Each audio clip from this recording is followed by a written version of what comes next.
ብርጌድ ንሓመዱ በመምሕዳር አቢቅ ቀጠልያ መብራህቲ ምርካቡኡ ተገሊጹ Fighters with the Red Sea Afar Democratic Organization training near the Eritrean border. የብርጌድ ንሓመዱ ጥይትና አፋሮች አሰብን በመያዝ ዋዜማ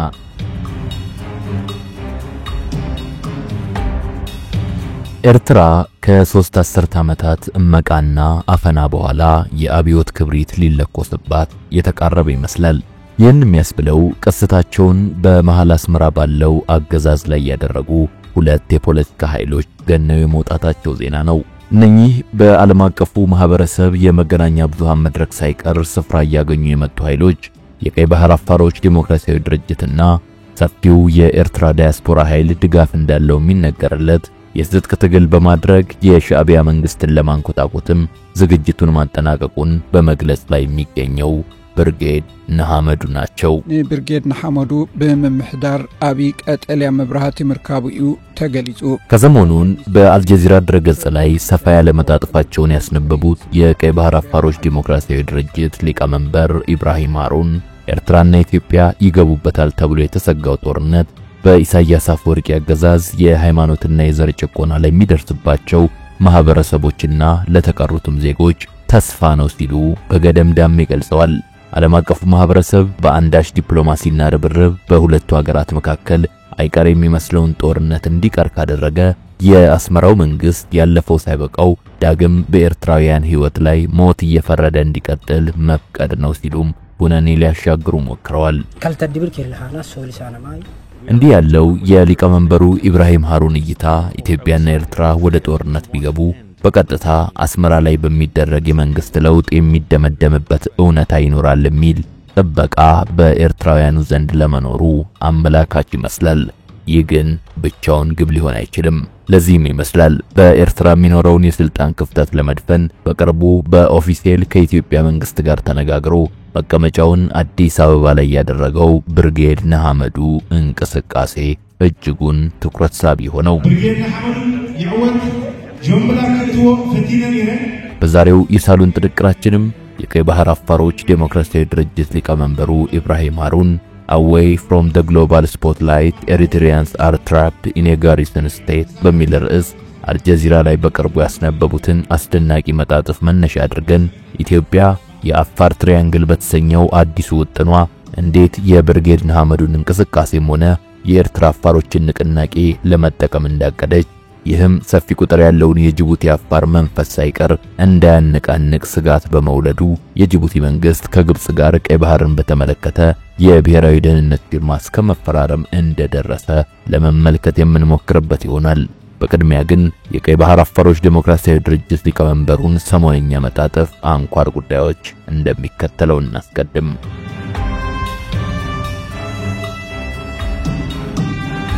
በቀድሞው የአሜሪካ ፕሬዝዳንት ጂሚ ካርተር አስተዳደር ውስጥ የብሔራዊ ደህንነት አማካሪው ዚቢግኒው ብሬዚንስኪ ምክትል ሆነው ያገለገሉት አሜሪካዊ ጸሐፊና የደህንነት ተንታኝ ፖል ሄንዝ በአንድ ወቅት ስለ ኤርትራው ፕሬዝዳንት ኢሳያስ አፈወርቂ እጅግ የሰላ የተባለ ምልከታቸውን አጋርተዋል በማለት ይጀምራል የመጣጥፉ ጸሐፊ።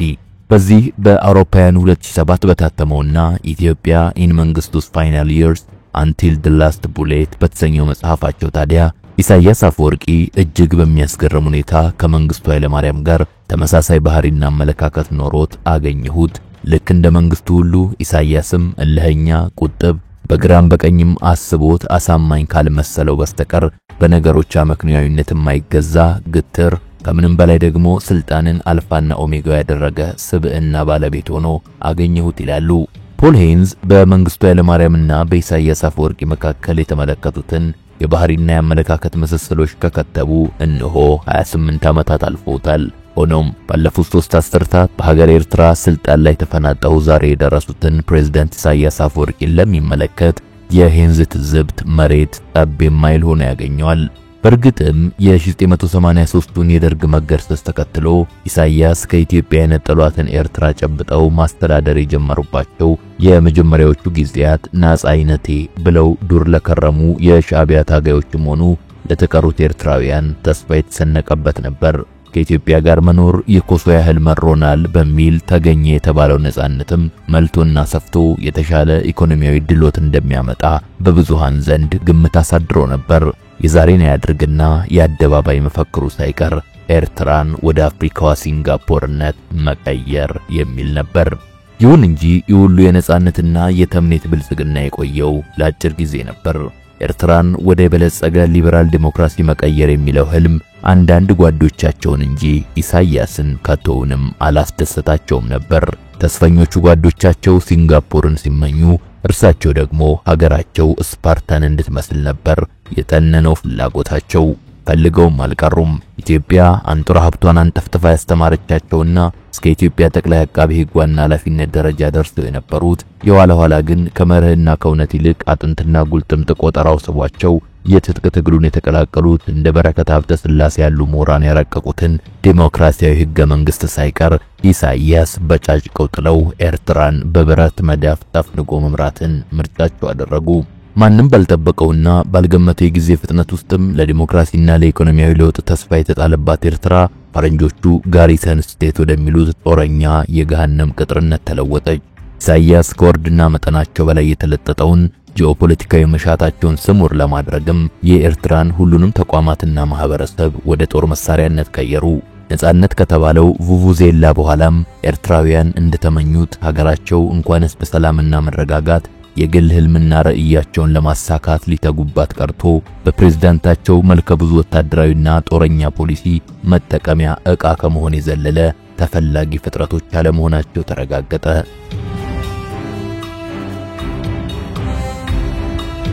እንዲህ ያለው ለ30 ዓመታት በበረሃ ተደረገ የተባለው የነጻነት ትግል ህዝቡን ቢጭኑት አህያ ቢጋልቡት ፈረስ በሚለው ብሂል የተቋጨበት እንቆቅልሽ ግን ፈጽሞ አልዋጥልህ ያላቸው ከናቅፋ በረሃ እስከ አስመራ ቤተ መንግስት የታገሉ የኢሳያስ ጓዶች በአገዛዙ ላይ መሰረታዊ ጥያቄ ለማንሳት ተገደዱ።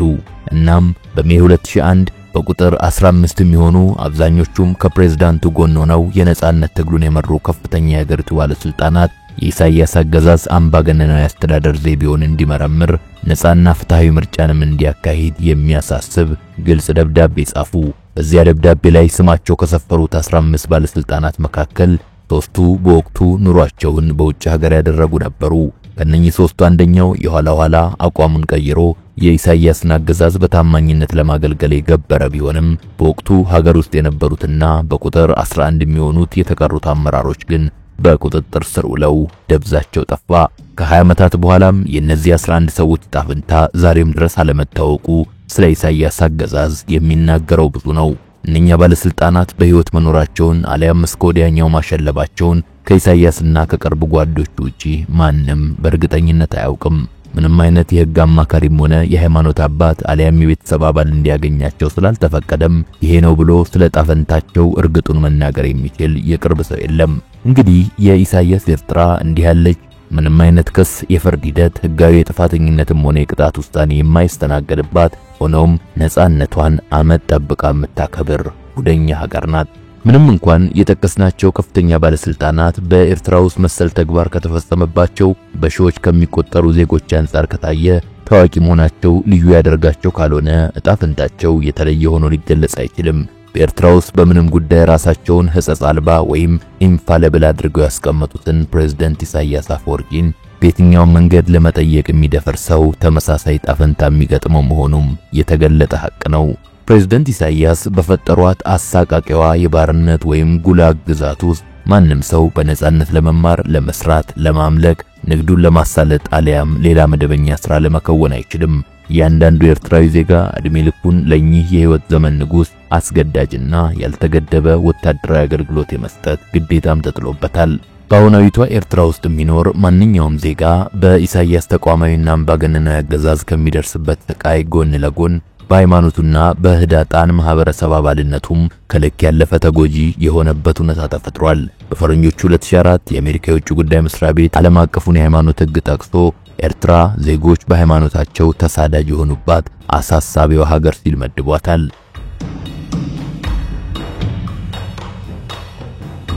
ኢሳያስ በሚኖራት ኤርትራ ጉልህ የሆነ ማንነትን ማዕከል ያደረገ ስደትም እንዲሁ አለ። ለዚህ በሜ 2023 የተባበሩት መንግስታት የኤርትራ ሰብአዊ መብት ሁኔታ ልዩ ዘጋቢው መሐመድ አብዱልሰላም ባቢከር ይፋ ያደረገው ሪፖርት እማኝ ሊሆን ይችላል።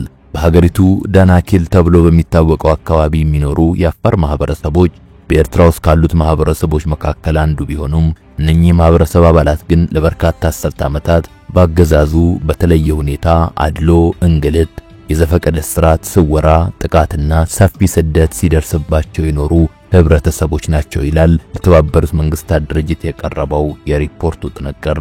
ቀደም ብለን የጠቀስነው የቀድሞ የአሜሪካ ብሔራዊ ደህንነት ቢሮ ተንታኙ ፖል ሄንዝ የኢሳያስን መሰረታዊ ፈላጭ ቆራጭነት ስብዕና አስመልክቶ ያሰፈረው ሐሳብ ትክክል ከመሆን ተሻግሮ አንሷል የሚል መደምደሚያ ላይ የሚያደርሰውም እንዲህ ያሉት ያገዛዙ ተግባራዊ መገለጫዎች ሲታዩ ነው። ባለፉት 3 አስርት ዓመታት የታየው የኢሳያስ አፈወርቂ እጅግ የከፋ የጭቆና አገዛዝና በተደጋጋሚ የሚታየ ውስጣዊና ውጫዊ ጦረኛ ፖሊሲ በአንዳንድ ጉዳዮች ከቀድሞ የኢትዮጵያ ፕሬዝዳንት መንግስቱ ኃይለማርያም ዘመንም በብዙ መልኩ የከፋ ነበር ብሎ ለማስቀመጥ የሚያስገድድ ነው። በሚያሳዝን ሁኔታ ግን የኤርትራውያንን ችግር ዓለም እምብዛም ዕውቅና ያልሰጠው መሆኑ ነው። በዚህም ምክንያት በዚህ በቀይ ባህርና በአፍሪካ ቀንድ ወሳኝ ስትራቴጂያዊ ስፍራ የሚኖሩ ኤርትራውያን የተባሉት ዜጎች ላለፉት 3 አስርት ዓመታት የፈላጭ ቆራጩና የህይወት ዘመን ፕሬዝዳንቱ ሎሌና ጭፍራ ሆነው ህይወታቸውን እንዲመሩ ባገዛዙ ብቻ ሳይሆን ስለ ሰው ልጆች መብት ይገደናል በሚሉ ወገኖች ሳይቀር የተፈረደባቸው ሆነዋል። ሌላው ቀርቶ በኤርትራውያን ላይ የኢሳያስ ማለቂያ የለሽ የጦርነት ፖሊሲ ያስከተለው ጉዳት አሁንም ስለ ቀጣናው በሚደረጉ ውይይቶችና ምሁራዊ ተዋስኦዎች ሳይቀር እምብዛም ሲጠቀስ አለመታየቱ የጭቆናው ቀንበር ትከሻቸውን ላጎበጠባቸው ምስኪን ዜጎች በእንቅርት ላይ ጆሮ ደግፍ ሆኗል። ኤርትራ በአቶ ኢሳያስ አፈወርቂ መዳፍ ውስጥ ተቀፍድዳ ያለች ሀገር መሆኗ ሳያንስ አሁን ደግሞ በጎረቤት ሀገራት የውስጥ ጉዳይ እጇን ከመስደድ አልታቀበችም። ለዚህ ባለንበት ወቅት ኢትዮጵያ ውስጥ ተጨማሪ ግጭቶች እንዲፈጠሩ በተለያዩ መንገዶች ሙከራ ከማድረግ አልፋ በሱዳን እርስ በርስ ጦርነት ንቁ ተሳታፊ መሆኗ በአስረጅነት ሊጠቀስ ይችላል። ሰፋ አድርገን ከተመለከትነው ግን ኤርትራ ነጻነት ከምትለው እንደ ሀገር የመቆም ዕድሜዋ በኋላ ከሁሉም ጎረቤቶቿ ጋር በቀጥታም ሆነ በእጅ አዙር ያልተሳተፈችበት የእርስ በርስ ጦርነትን ማግኘት እጅጉን አዳጋች ይሆናል። ይህ ሁሉ ግን አጋጣሚ ሳይሆን ጦርነት የፕሬዝዳንት ኢሳያስ የመግዣ ፖሊሲ መሆኑ የወለደው ነው ቢባል እውነቱን ይገልጠዋል። በዚህ መልክ ለ30 ዓመታት የተሰነገው የኤርትራ ፖለቲካዊ አየር ታዲያ አሁን ላይ አንዳች የለውጥ ደመና እያንዣበበበት ይመስላል። ለዚህ በዋናነት ሀገሪቱ ከኢትዮጵያ ጋር ልትገባበት የምትችለው ግጭት ዕለት ዕለት እየጨመረ መምጣቱ ይጠቀሳል። እንዲህ ያለው አስፈሪ የሁለቱ ሀገራት ግጭት በዓለም አቀፉ ማህበረሰብ ጫና እንደምንም ይቁም ከተባለ ግን በአቶ ኢሳያስ አፈወርቂ የአፈና አገዛዝ ውስጥ የሚማቅቁት ኤርትራውያን ሰቆቃ እንዲቀጥል መፍቀድ ይሆናል። አልፎ ተርፎም ነጻነት፣ ፍትህና ዲሞክራሲ እንደ ውሃ የጠማው ህዝብ ብርሃን እንዳይወጣለት መፍረድም ይሆናል። ይህ እንዲሆን ፈጽሞ መፈቀድ የለበትም ይላሉ ይህንን ዘለግ ያለ መጣጥፍ በአልጀዚራ ድረገጽ ላይ ከሰሞኑን ያስነበቡት የቀይ ባህር አፋሮች ዲሞክራሲያዊ ድርጅት ሊቀመንበሩ ኢብራሂም ሃሩን።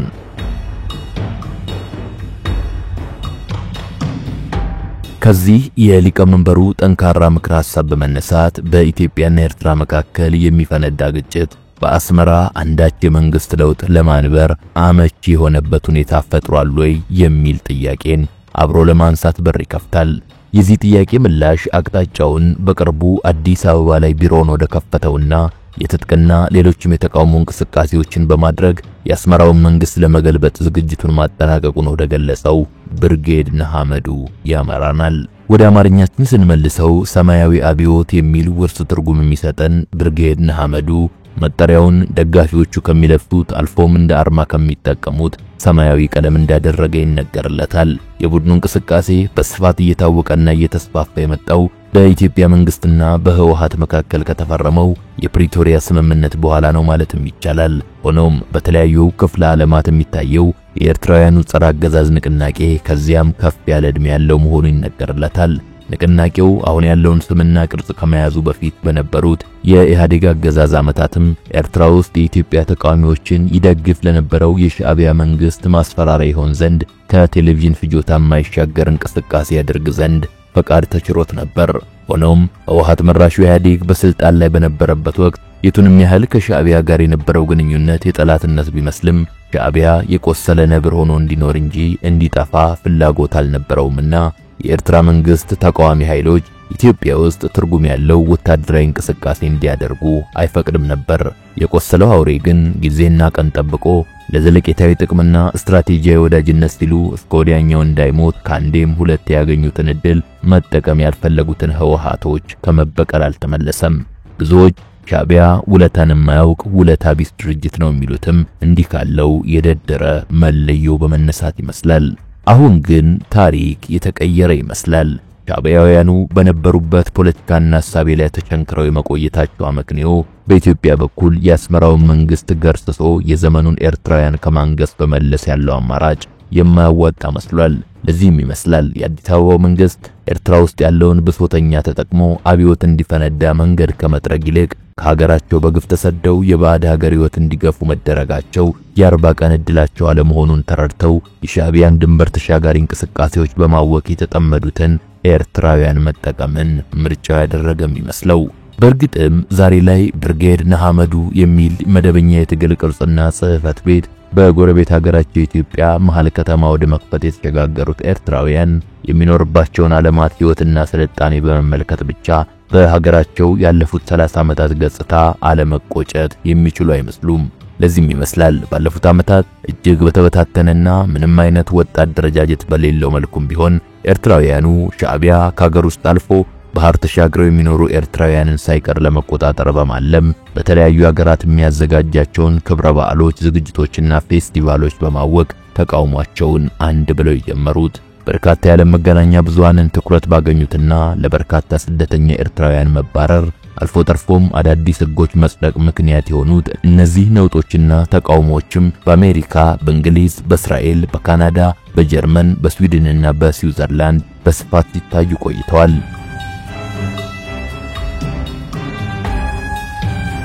ብሶት የወለደው የሚለው ሐረግ በትክክል የሚገልጻቸው የሚመስሉት እነኚህ በተለያዩ የአውሮፓና አሜሪካ ሀገራት የሚኖሩ ኤርትራውያንና ትውልድ ኤርትራውያን በዚህ መልክ አጽመርስታችን በሚሏት የኤርትራ ምድር በጥቂት የሻዕቢያን በሎች የሚፈጸመውን አፈናና ጭቆና በመቃወም ያሳዩአቸው እንቅስቃሴዎች ታዲያ ቀላል የማይባል ዋጋም አስከፍሏቸዋል።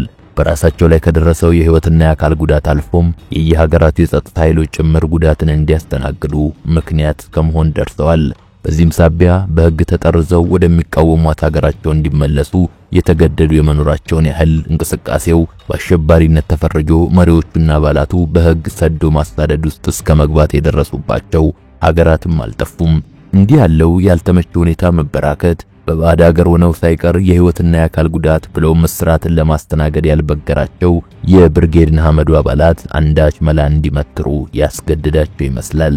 ይኸውም ባለሀገር ሆነው ሀገር አልባ ያደረጋቸውን አገዛዝ ለመፋለም ከኢትዮጵያ የተሻለ ገዢ መሬት እንደሌላቸው ማመናቸው ነበር። ብርጌድ ንሓመዱ ብዕወቲ 2025 ኤክስፖ ድህረ ፕሪቶሪያ እጅግ በከፉ የጸረ ኢትዮጵያ እንቅስቃሴዎችና ጥምረቶች ውስጥ ተጠምዶ የሚታየው ሻዕቢያን ሁናቴ ያጤነ የሚመስለው የአዲስ አበባው መንግስትም እጁን ዘርግቶ ለመቀበል ሁለቴ ማሰብ ያስፈለገው አይመስልም።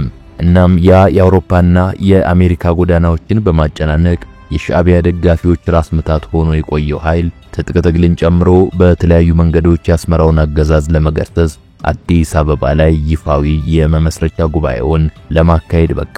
የንቅናቄው አመራሮች እንደሚሉት ግባቸው ከ30 ዓመታት በላይ በስልጣን ላይ የቆየውን የኢሳያስ አፈወርቂን መንግስት እስከ ወዲያኛው ማስወገድ ነው።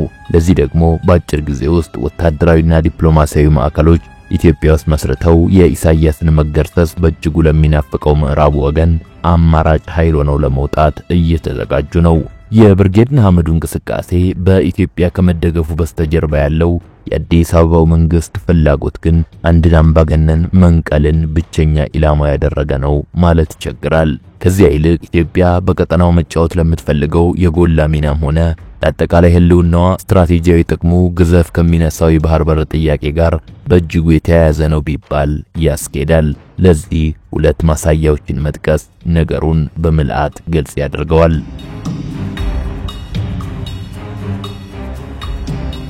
የመጀመሪያው ኢትዮጵያ የባህር በር ጥያቄዋን ስሙር ለማድረግ እየተከተለች ያለው ዳሩ ግን ብዙም የማይጤነው አፋር ትራያንግል የተሰኘው መንገድ ነው።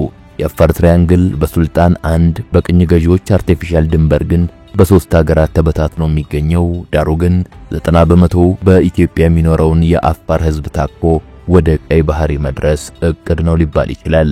ለዚህ ደግሞ በኤርትራም ሆነ በጅቡቲ የሚኖሩት አፋሮች ባለፉት 30 ዓመታት ያለፉበት ማህበረ ፖለቲካዊ ምስቅልቅልና ተሳዳጅ የመሆንን እርሾ ኢትዮጵያ በወጉ ለመጠቀም እየሞከረች ይመስላል።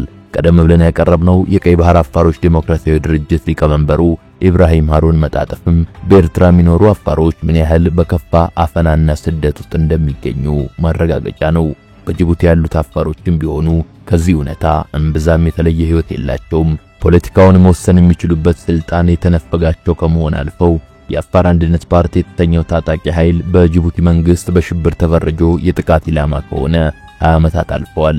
የጅቡቲ መንግስት ከወራት በፊት የኢትዮጵያን አየር ክልል ጥሶ የድሮን ድብደባ አደረገ ከሚለው ዜናም ሆነ ከሰሞኑን ጅቡቲ ከግብጽ ጋር ማንም የቀይ ባህር ተዋሳኝ ያልሆነን ሀገር ድርሻ ለማስደረግ የደህንነት ፊርማ ተፈራረመች ከሚለው ዜና በስተጀርባ እንዲህ ያለው አፋሮቹን ኢላማ ያደረገ ፍርሃት ወለድ ስጋት መኖሩ ግልጽ ነው።